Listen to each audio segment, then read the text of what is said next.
Hey everybody, this is Samara from Fitness XD. Today we're going to go through a body weight glute bridge. Alright, so this is going to be the most basic glute bridge that you can do.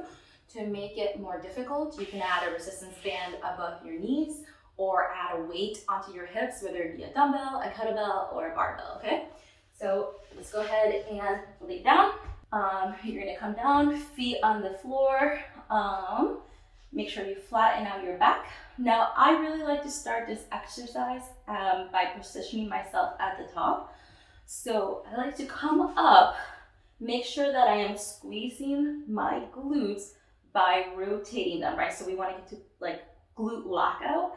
And to do that, you have to be able to come back up, keep your chest straight, stomach straight. So you don't want to round like this. That's more like a yoga bridge, right? You want to come up, keep it straight, so bring your chin to your chest, and then come up and make sure that your glutes are locked out. So if your glutes are locked out, they shouldn't look very round from the side because you're squeezing them right down here at the bottom, okay?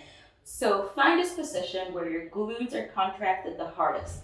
Now, there is no cookie cutter way to do this exercise for everybody. For some people, you get a better glute feeling if your heels are closer to your glutes or if your heels are further away from your glutes. This is completely based on your independent anatomy, okay? So I have slightly longer, very long femurs compared to the rest of my body.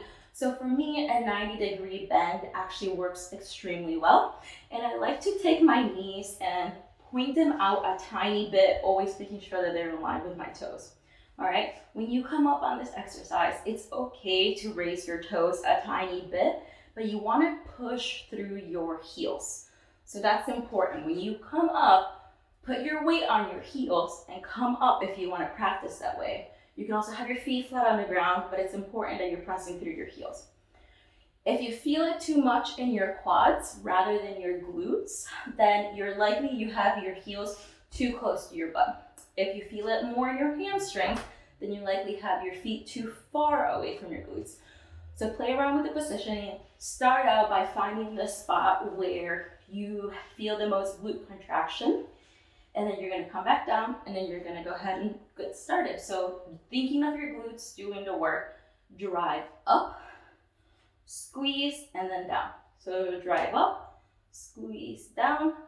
Now, if you were doing a tempo of 4, 2, 1, you would go up for 4, hold for 2, down for 1.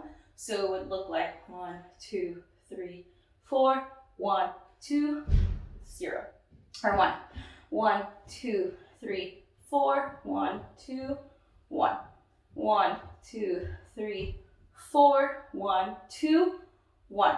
If you had a tempo of 2, 0, 2, that means that you're going to race for 2, don't hold, come back down, okay? So it's going to be 1, 2, 1, 2, 1, 2, 1, 2. So you don't hold at the top. If you had an isometric hold, so you don't have a tempo of going up, but you're going to hold for 5 seconds at the top, then you're simply just going to come up, hold for 5. So 1, 2, 3, 4, 5. Don't let your hips sag, come down, hold for 1, 2, 3, 4, 5, then come down. All right, so there's lots of ways to do this. Just make sure that you pay attention to your program and what it tells you to do. If you find that you're too wobbly, put your hands at fist, the way that I've been doing it, and then that way you can control yourself as you're coming up. All right, so those are the key pointers to a glute bridge. For more instructions on how to do other exercises, head on over to my exercise library and come work out with me. Bye. For more exercises and how to do them, please head on over to my website, fitnessxd.com.